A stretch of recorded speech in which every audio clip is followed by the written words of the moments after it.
what a man. Woo! ROI. Number one business comedy podcast on earth. The look hustle leaf. Pragmatic entrepreneurial advice. It's real raw dog, jokey joke talk. Listen. Jokey jerk. I don't know, man. I'm in a weird mood today. Listen to us on iTunes, Apple Podcast app, Spotify, YouTube is our favy. Go on YouTube, subscribe, leave a little comment. We'll probably bring it up on the show, good or bad. Or go on our socials, hit us up, throw some comments our way. Good times. This episode is sponsored by Opus Clip, that cuts up the clips for this show. If you see it on our socials, Incogni data removal, remove that digital footprint of all your personal stuff. You know, you get sent all that stuff in the snail mail. Oh yeah. Or you get on cold calls or cold email list. Get that removed. I've been doing it, and since I'm the junior to my dad, I get both of us. Oh, that's cool. Yeah. And then Flowdesk email marketing, very simple. MailChimp jumped the shark years ago. You got to go Flowdesk. Very simple, powerful email marketing app. You get 50% off with the link in the description, and you get some hookups with Squarespace, CallRail, LinkedIn Premium. And if you want to be our BFF, subscribe to the pod, rate us 5 stars, and write a short review. Let's get it started. Hotty toddy. Woo, look at those pits. Ooh. Sorry about the scheduling snafu, or I don't know what happened with our booking app. All good. Okay. Yeah, it had you for yesterday and today, but here I am. Well, we just wanted to make sure you're prepared. Yeah, I had an extra 24 hours. No, it's all good. Okay, we just get right into it. We're good? Yeah. We're rolling?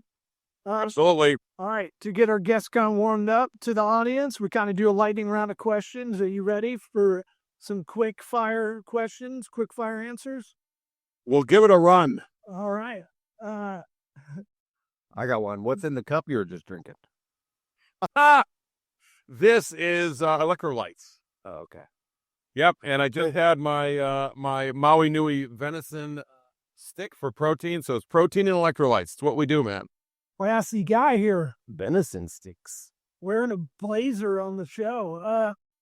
Just came from a board meeting, so here I'm surprised I wouldn't have been dressed this way, but I dressed this way for you. Let's do that. Yeah, I'll take it. You seem like a consummate salesman, kind of nice front-facing kind of guy. Is a hot dog a sandwich? What? Say that again? Is a hot dog a sandwich? Is a hot dog a sandwich? That's a great question. Well, the Earl of Sandwich would say no. Yeah. Nobody's brought up the Earl sandwich. Several people have. I usually black out during that question. The Earl would say that's not how you build a sandwich. And in fact, I invented this thing called Quiet Rock that is a sandwich type of drywall, right? And would you believe that the patent office refused the patent eventually at first because they ran out of time, so they said, the sandwich has already been patented. I said, this is a piece of drywall to make soundproof drywall. It's not edible. Literally, I had to go back with that thing. And so I saw the actual patent on the actual first sandwich, and it is piled up with some meat and bread on both sides. There you go. Oh, okay. I should just pull that up all the time. No hot dogs visible, I'm sure. Doesn't solve it, but okay. What's better, cake or pie? Pie. Smart. Rare pie answer. Smart. Yeah, look at all the different kinds of fruit you can put in for pie. You can actually put meat and stuff too, right? You can make a pie out of almost anything. Cake is just this sweet thing. Cake's for children. Great when you're a kid. Yeah. I do love how you're selling this on all your answers. When you want to laugh, what show or movies your go-to have a good laugh? Oh, that's a great question. Go back to something in the 70s when nobody cared and there was nothing PC and you put All Family on TV and any episode of All in the Family, because he just died recently, killed by his son, unfortunately. But any episode of All in the Family, you're going to fall on the floor laughing and you say, you could never make this today.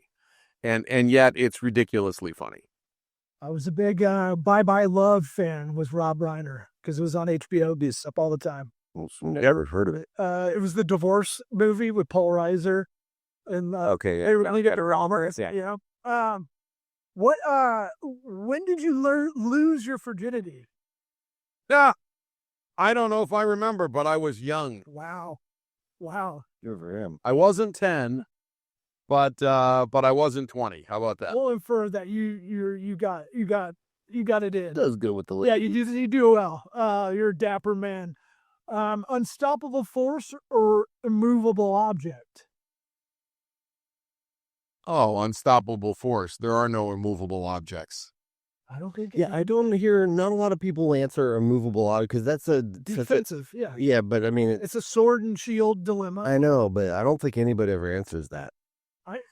Yeah. Just stop asking the question. They all answer it the same way. It's a qualifier to make sure you're an entrepreneur. Because no entrepreneur is going to say a movable object. Question. Yeah, unless we get like a defense contractor on here. You got any more? You ever see a ghost or a UFO? Nope. Tried. Don't see them. Other people with me have seen ghosts. They're like, you go through this haunted house, the real haunted house, right? And they go, "Oh my God, I see it. I feel it. It's good for you." I have none of those sensors. Well, it was like a Ouija board, sounds like. Does God exist? Yes. Last two questions. Did you watch or listen to this program before coming on as a guest? I did not. And the last question is, what advice would you give your 13-year-old self? Ooh, hit you right in the. You thought this is a silly show. No, great. Yeah, use a robot. What? You don't know it all, and stay humble and stay curious. Any particular reason why you'd tell yourself that? Were you a cocky kid?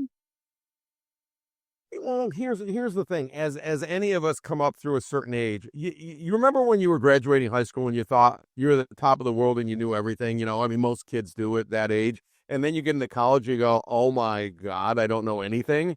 Right? This happens throughout life, and so I think I don't think we've thought that ever, but yeah.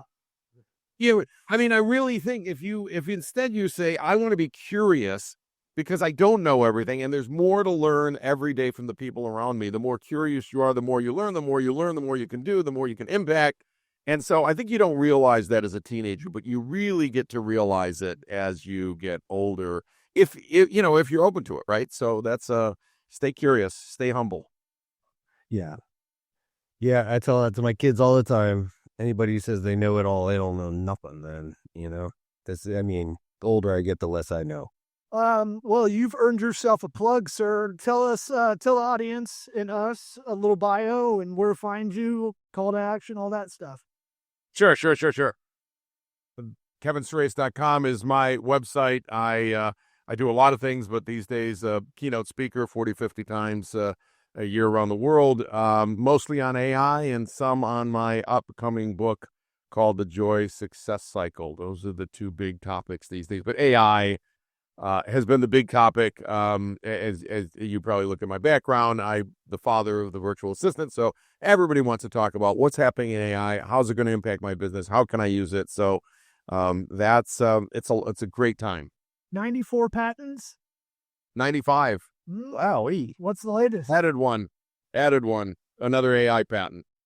Can you explain the difference for like you're at a bar, right? And explain what makes AI? Because I think we're having it's such a broad term now that people confuse it with an algorithm, or people confuse it with automation. That like if this and that. Can you explain? So real AI continues to learn and continuously learns and can learn from anything you're doing with it, right? Takes it in and learns from that. That's true with machine learning. It's true with AI.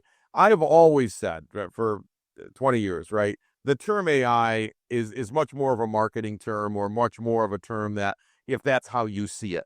But when you use an LLM today, whatever you use, if you're using ChatGPT or using Gemini or whatever it is, if you think of the complexity of the questions and documents and things like that you can give it, and it comes back with an answer that none of us could have come up with ourselves in probably weeks or at least days. That is freaking intelligent. And it's not living intelligence, right? It's an artificial intelligence. So I'm good with it. Like, don't over-index on what one calls it. The fact that it adds value to your day, the fact that you can use AI to transcribe what we did here, to summarize it, to shoot it out, to automatically make clips, this is freaking great. It's a great time to live. That's how I look at it. So it's not real intelligence, but on the other hand, it has absorbed every bit of human intelligence ever, and it will use that intelligence to answer your questions.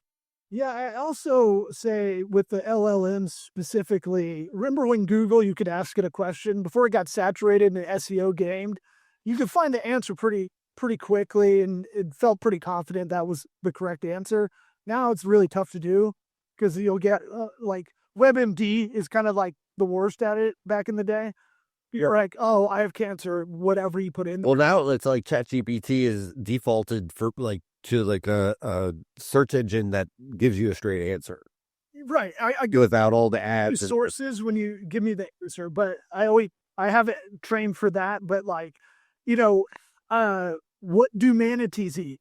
That's just something I want to know when I was really high one time, and I couldn't find the answer on Google. They don't eat. Look, I would say these LLMs are miraculous, and they're all multimodal now, right? So I need images, I need video, I want to analyze a video. I can do anything. I can analyze a spreadsheet, I can analyze a document. So people use it and put in a simple prompt, but I'm using this stuff and I'm putting in multiple paragraphs of prompt and then adding in 20 documents and say, analyze all this. I can put in a document and say, here for the last year is a list of our 9,000 warranty claims. It's all text, right? You can't figure it out. Give me the 5 things to do in the factory to improve that. In fact, to reduce those warranty claims by 50% next year. Boom, there's the analysis. I have it in a minute. I could not do that with paying McKinsey $10 million. I couldn't have gotten that answer. I have it in a minute. This is game-changing, right? It's more game-changing than most people know because most people are just prompting, but you could do very sophisticated things. Yeah, how did you seem, no offense, a little older in the game, the AI game. We haven't talked to someone as mature as you talking about AI. How did you start getting into this?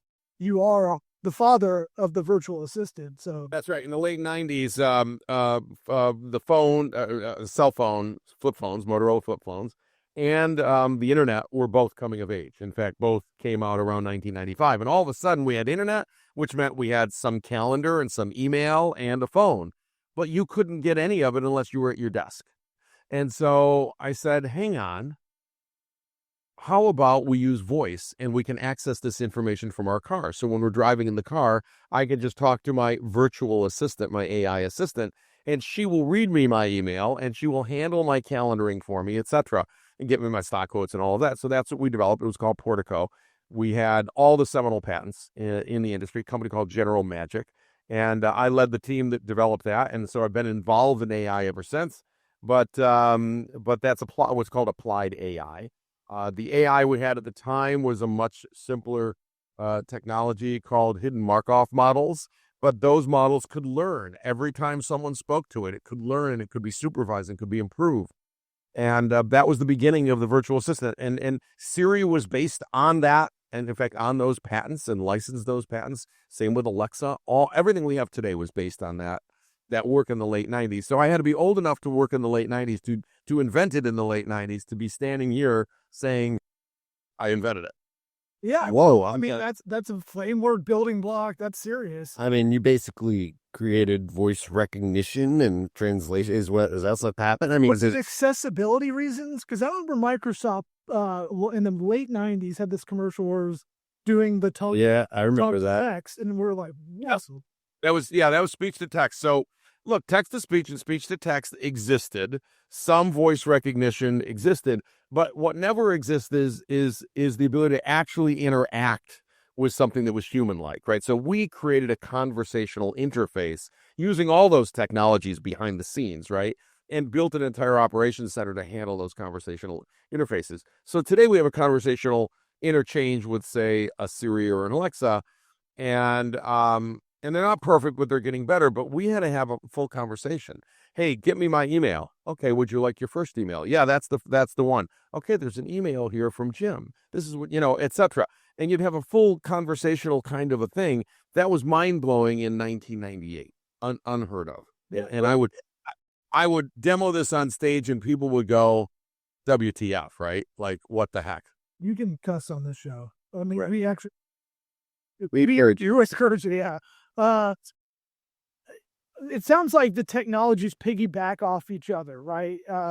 Like it's all iterative to a point. Yeah, of course. And the LLMs that we use today handle that speech recognition better because the speech recognition is actually based on something called deep learning, a deep learning model that wasn't available till 2012. So you couldn't make the bigger jump in speech recognition until 2012. Before that, you had a different model that we had, for more than 20 years. And that was the model you had to use for speech rec. And you could improve that speech rec by training it more and more and more. And so we had a team of linguists that would say right, wrong, right, basically supervised training. Today, we still do some of that, but the models are substantially more robust than we had then. God, you have the energy of like a game show host in like the disposition. I know. I'm not caught up yet. I'm on the turn. I mean, like just Nice. so happy about it. I mean, That's why I wrote a book called The Joy Success Cycle, because people say, you're so happy about everything. I say, you know what? There's a joy moment in everything. Like I could come on your podcast and go, oh, this sucks. I got to do another podcast. I do 3 a week or whatever it is, right? Or I can come on and say, this is going to be a brand new experience. By the way, this is a very new experience. But this is going to be a brand new experience. They're going to ask me things. I'm going to talk about stuff. We're going to have a ball. And it's all about how you approach all of those tasks all day in your life. And you can approach them all with joy. And if you do, you have a bigger chance of success.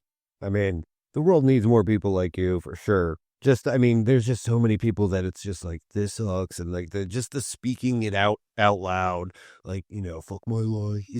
I got so much shit to do. It's what humans do. Right. It's what humans do. It has a compounding effect either way. Exactly. It's like, I'm just like, you're telling the universe what it is. Like you're just putting that out there. And like you start to say all that, you're going to believe it. And then it compounds on itself. And then that from what exactly right. And then what happens? You get in this deleterious spiral downward, and now everything you talk about, oh, my life sucks, oh, this sucks, oh, it's raining, oh, it's and finally nobody wants to talk to you. Right. Or nobody wants to talk to Debbie Downer. Yeah. Or there's something nice that happens. Well, yeah, that's great, but what about all this?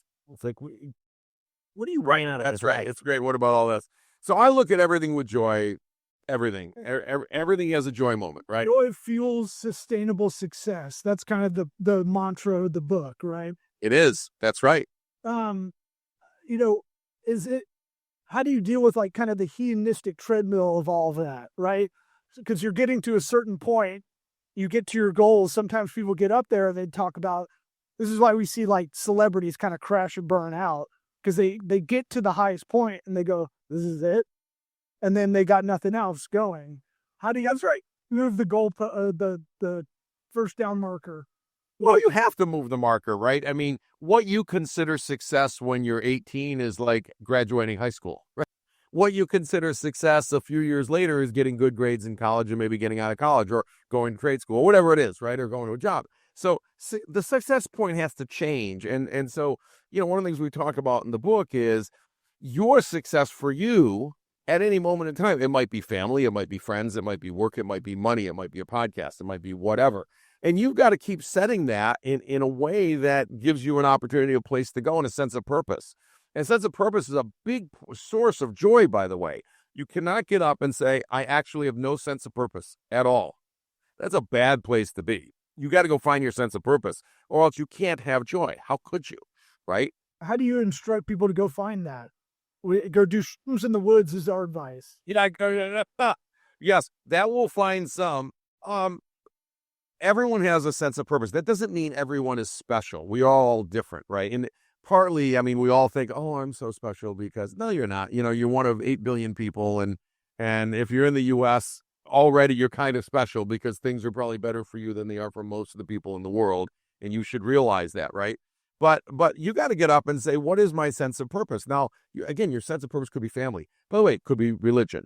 It could be kids. It could be work. It could be inventing something. It could be just building something, right? And your sense of purpose may change over days, weeks, months, years. But you've got to have something to get up for. You cannot get up and say, I literally have no reason to be here. No one likes me, and I have nothing to offer anyone. That's a sucky place. Like, you've got to get out of that, right? And you're going to have to get yourself out of that. And the book doesn't try to be your psychiatrist, right? You may need actual help. You may be mentally ill at that point and say, I have no reason for being. You should seek help. We actually mentioned that. Go seek help if you're that destitute and you think you're going to commit suicide, right? This is a bad place to be. But other than that, if you think of your life on your days, right? You think of the number of times you actually are kind of complaining, at least internally or externally, either one. And you're going to find the average American is 80, 100 times a day. They've got a complaint. Oh, the mic wasn't right. Oh, this wasn't right. Even if it's internal, sometimes external. And then my goal to people is to get up the next day after you've counted all of those and limit yourself to one complaint a day, internal or external. Well, when you start limiting yourself to one, you gamified it, right? Because I'm limited to one. All of a sudden, you have to find joy in all the things you're doing. And that will help you find a sense of purpose. You go, oh, this is interesting. I'm actually finding joy in completing these 3 tasks, and I never thought I would. Well, that's interesting. So already a light sense of purpose is let me create a list of to-dos and finish the to-dos. I always have my list. I have something, literally a to-do list here. And I make it and I keep it all the time and I check the things off because there's something visceral about going, done. There's great joy in finishing a task. There's no joy in sweeping the floor, but there's great joy in finishing it. And that's okay. Well, I'll take it. That's a win, right? That's in the win column. God, you are Yeah. the dynamic. I wonder, yeah, what situations do you have a hard time finding the joy in where you're like, Sure. ooh, this is what I got. We talk about a couple of these in the book. Great question. So first of all, let me get to the worst ones, right? You just came back from the doctor and you have cancer. The whole joy success cycle is off the table right now, okay? So we're not talking about being stupid with your life. We're not talking about, like, if your relative, your spouse dies. Clearly, that is not the time for joy. And you're going to have to go through those 3 or 4 or 5, emotions to get out of that, right? So we're not talking about that. We're talking about the other 99% of your days, which is your day. And they all come and go. So there are things that are the joy killers, and you got to get them out of your life. So a joy killer might literally be a relative or a friend. And when you start analyzing it, you realize they never bring you joy. It's not that you haven't known them since first grade. They actually don't bring you joy, any. They complain or they're upset, there's something wrong in their life. And you might have to bless them out of your life. That's a term my mom uses from her grandmother. So it's a positive thing. It's like, you're just not healthy for me right now. I'm going to bless you out of my life at this time. I really wish you the best. There's no negatives, but it's not healthy for me to be with you at this time. I don't know what happens in 5 years, but today. This is also true with relatives, and it's hard with relatives, but we didn't pick our relatives. And there is a time that with some relative, it is so toxic for you that you go, I can't live the joy success cycle. I can't get joy out of any of the moments I'm with them. So I don't need to be with them anymore. And that's okay. So you do have to protect yourself. And the last one is jobs. So we go through all kinds of tricks on how to make all those tasks that you do in your job a positive experience. And you can. You're in sales, you're in marketing, you're in manufacturing, whatever it is. But there are times when you get to a point where you go, my boss is toxic and I hate my job. And no matter how much I try to find joy moments in it, there are none. It doesn't fulfill my sense of purpose. I hate everything about it. I hate the people around it, blah, blah, blah. Okay, find a new job. And some people are going to say, oh, that's easy for you to say. No, find a new job. You have to go do something different. Don't do that there, and maybe don't even do that task anymore. It doesn't work for you. And that's okay. Some people love going to the factory and working on the line. They love the repetitiveness of it. They love knowing the people. They love knowing how great. Other people go there and say, I hate this job, but it's the only job in the world for me. No, it isn't. Go upskill yourself if you have to and find a different job. We tend to, especially in America, I think, we tend to get ourselves in this rut and say, well, this is all I do. Really, that's all you do? Yep, it's all you do. Are you saying you couldn't learn to drive a truck? I'm just throwing it out there. Do you know how to drive a car? Yes. Could you learn to drive a truck? I don't know. I never thought about it. Could you learn to bartend? I mean, I can think of all kinds of things that any human can do if they felt that that would bring more joy to them than what it is they're doing. And so you got to get yourself out and say, there's 80 more jobs I could do. I have to open my mind to it or not and live in your life of sorrow. I can't fix you. Don't read the book then. Right? The book won't help you. You don't want to help yourself. I'm going to start selling Mary Kay products. I'm going to do it. Finally, I think you can do. And you can get that pink. Is it the pink Cadillac that they run around with or whatever? Yeah, You got to earn it. and you might be great at it. I don't know. I think I can do it. I think you could do it. Oh. How do you get out of, I'm curious how you get out of a rut. I'm curious how you get in a rut. Or get in a rut. I was going to say, are we in a ruts? Come on, let's get in a ruts. Deterministic, no rut. So do you have like markers? Do you have like something that like a canary in the cave to say, ooh, that could be. Yeah, what are your skills? Yeah. Look, you can't let yourself get there. I mean, that's one of the things. By the time you've gotten in a rut, think of how long you've been in a spiral downward. We're not talking about a minor rut for an hour. We're talking about you've got yourself in a life rut. How many days, months, or years did you spend getting yourself there? Where you had ample opportunity to either find joy moments or find other things in your life that bring you great joy, or just don't do that thing anymore. Stop doing it. It's not good for you. Someone has to do it. No, maybe not. I say this all the time. What would happen if you no longer did that? Well, I don't know. Won't get done. Okay. What happens if it doesn't get done? Do people die? No. Well, then stop doing it. See what happens. Maybe someone else will do it. I mean, there's all kinds of things when you step back and look at these things early on. But you can't get yourself all the way down there and say, oh, how am I ever going to? Yeah, when you're down there, it's really bad. And you might need professional help to get you out. Because now you've lost all the dopamine. You've lost all the things that bring you pleasure. And you're stuck in the doldrums.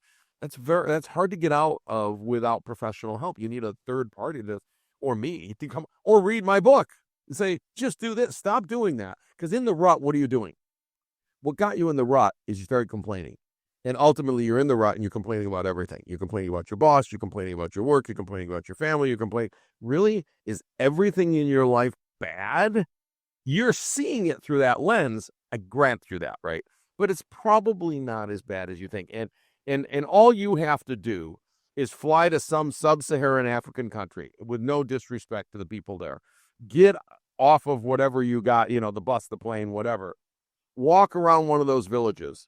Get back on and go, I have it incredibly well. I had no idea how good I have it, right?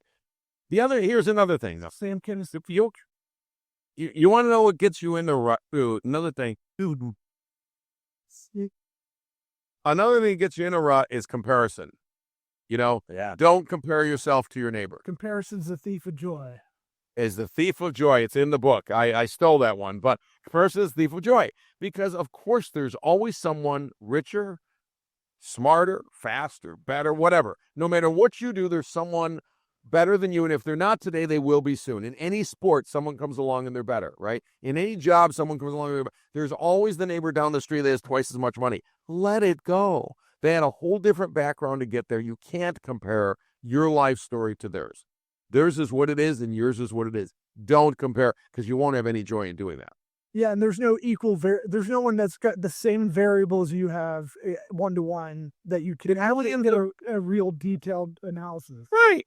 The millions of variables that got you to this point in life, the millions, they had a different set of millions. And it got them to where they are. And yes, sometimes, actually often, you go, oh my God, they were so lucky. Yep. And by the way, we look at all these rich people in Silicon Valley and how many billions, et cetera. Mark Zuckerberg, he's smart, but he had to be at the exact right place at the exact right time with the exact right product for Facebook to be what it is today. And he happened to be at that right place, right time with the right product idea. And people who came earlier, it was too early. MySpace, too early. People who came later, Facebook was already too big. You had to be at that right place at the right time. So luck also, he's smart, but luck played a big role. Yeah. And you got to be more Zuckerberg afterwards. Like, you also be that guy. I mean, that guy's awkward and weird. It was hot or not, for the beginning of iteration. Yeah, you don't know what goes on to those people. They might be miserable, just because you don't know what they wrote on amazingly. Doing judo, he's looking pretty cool doing judo. Yeah, he's looking pretty good. Yeah, he could do all that he wants. He's not one nerd. Sure, there's days he's unhappy, but my point is your neighbor who somehow made X millions of dollars on some stock or whatever. There was luck involved in that, but there was also a good choice in what they did, a good choice in the investment of time or money or whatever it is. You didn't happen to make that choice. I've had so many choices that came to me and I said, that's never going to work. And then it turns into Salesforce. And I go, oops. Ooh. So that's a little. You can't be right on all of them. Is this book, are you doing an audio book? Because I might need your peppy voice in my ears. Or do you have an area or using your voice that we could? Yeah, we are doing all, but it'll all be out in the April time frame. It's not out yet, but it will be, and hopefully people will have fun with it and enjoy it and love it. I might have to get it. There's so many questions we didn't get to, and we got to kind of close out in a second. Anything you wanted to bring up that we didn't get to with the joy success cycle? I find that interesting.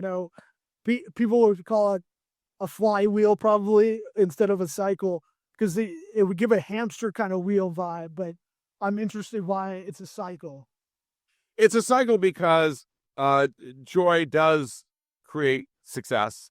And that success also brings you joy. And that additional joy, now a higher level, brings you more success. So it is a cycle, right? It goes round and round. It happens to be kind of an infinite cycle, if you can think of the infinity loop, right?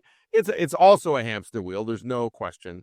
But I like the cycle because at moments you're focused on, you've got all this joy, but you're trying to get to success. And then you hit that success moment.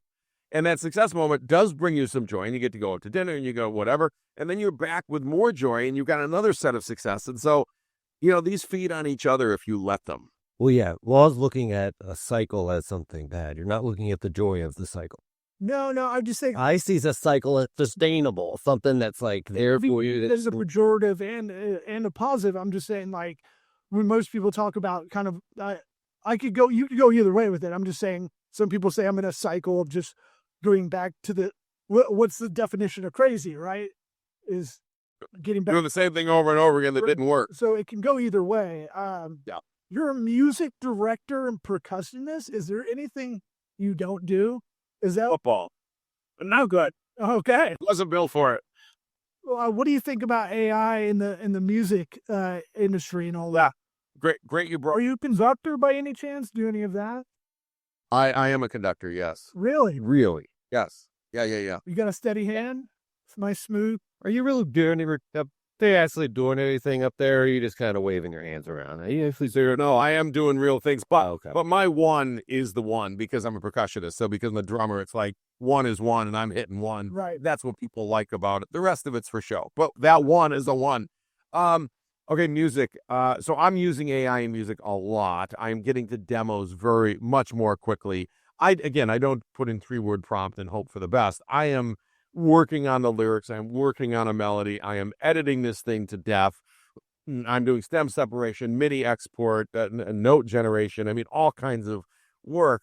But that said, people who have done less work than that already have AI songs that are charting. And there were 3 that charted over the last couple of months and doing very well. Yeah. And I had said 3 years ago that people won't care that AI will generate music. They're just happy to listen to it. If they like it, they like it. They don't care who made it, right? That turned out to be true. The other thing that has turned out to be true is when I was this year showing musicians how far AI has come and what kind of song I can generate that's a Broadway tune or a rock tune or hip hop or whatever, right? Or jazz, whatever. The musicians this past year or in 2025 were very angry that I showed them that. Like, this is blasphemy and it's terrible and learn from our stuff and everybody should die and I'll never use it over my dead body, blah, blah, blah. Fast forward just a few months. Pretty much every musician and composer that I know is leveraging AI as part of their process today, as part of their workflow. It's not the finished product, but to get to a demo, I can get there now in hours instead of weeks. I don't need to go to the studio. I don't need to hire musicians. And I know I don't mean to be mean, but I need a demo, right? I need a demo because I got to go to producers and investors and all kinds of things. I've got incredible, slick, killer demos with my melody, with my lyrics, and I'm augmenting my lyrics. I can't think of how do I rhyme this and where should I go. And so look, I've got LLMs helping me on that. It's an amazing time in music generation, and we're going to be able to generate incredible tunes to our liking, in short order. And it's musicians who are using this the best. Last question. I'd be remiss if I didn't ask you, since you're the father, I'm going to call it Godfather. I think it sounds tighter. What do you say to people? We're kind of in Moore's Law kind of era, maybe, right? Where technology is rapidly, exponentially expanding so quickly and advancing so quickly that it's going beyond human capacity. What do you say when people talk about AI's going to take us over? Well, first of all, AI can't take us over because it's sitting in servers that you can unplug. It can't really do anything. Okay, so it's not manifesting itself in the physical world today. What happens 5 years from now when we have humanoid robots that are also run by this AI that we can talk to, and they have all kinds of fail-safe mechanisms, but let's say we got 1 billion robots out there, and the 1 billion robots can all communicate to each other, and then they could all have an uprising. That's a different story. But AI today can't take over anything. It can't launch a nuclear weapon. It can't do anything. It just talks back to you, right? That's all that's going on. It's analyzing what you're giving it, giving you answers. It's sitting there waiting. Ask me. It can't do anything. It just sits there, right? So people have to be calm about that and not worry about it at this time. When we jump to physical AI, robots, then we've got to really have a lot of safeguards in there, because eventually people will mistreat a robot. Some people are going to. They're going to kick it and they're going to spit on it and they're going to pick it up and throw it out the window, all kinds of things. And, and that robot should not be able to come back and punch out the human or kill the human, right? And that's kind of job one of the robot: do not kill humans. And so we got to make sure I'm sure that should be the case. Look, Somebody kicking a robot, maybe they should get kicked back. this is where Florida becomes king for the whole country, because I'm fucking going. I'm going to Our robot Island. got no I'll restriction. pour some water on that shit. Get some salt water in there. He ain't gonna do anything. That's right. No, I think that, so I think there's nothing to worry about today. When we have physical robots, I understand that could physically hurt us, but AI today can't do anything. It just sits there. If you use ChatGPT, it sits there with a box waiting for an input. You might as well say Google's going to kill us, right? They might, but AI won't. No, Google's not. Google's directly. Well, we got to get you back on. I'm gonna get your book for sure, because it sounds like, if anything, it's not motivational, but it is something you can kind of live by to kind of keep that joy going. Because That's right. we kind of motivate. It is emotional. I mean, it's a method, right? And people follow that method, and it's very motivational. It's a method, though. It's a methodology book. So I think so far in my keynotes that I've given on the subject, many people love it, and they call me back in a few weeks and say it changed my life. So it's nice to hear. Well, you've been one of the best guests we've had, maybe ever. So I appreciate you coming on. And Definitely want to have you back. we'll have to get you back on if we can. Yeah, you bet. All right, guys, thanks for having me. Thanks. Yeah.